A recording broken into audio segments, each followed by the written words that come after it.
Tawagin niyo na lahat ng mga santo. Kung ito ang makikita nyo sa ilalim ng inyong tulay.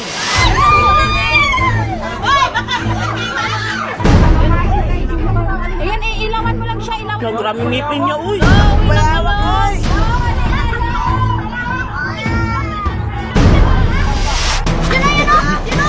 Isang higanting buwaya na ayon sa mga residente,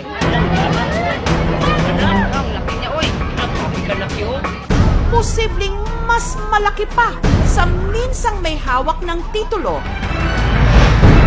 na world's largest crocodile in captivity, ang 20 feet at 1,000 kilos na si Lolo.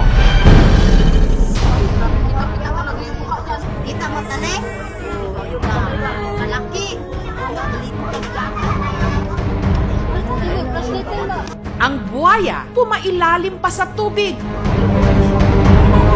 at saka tumawid sa ilalim ng tulay. Grabe na.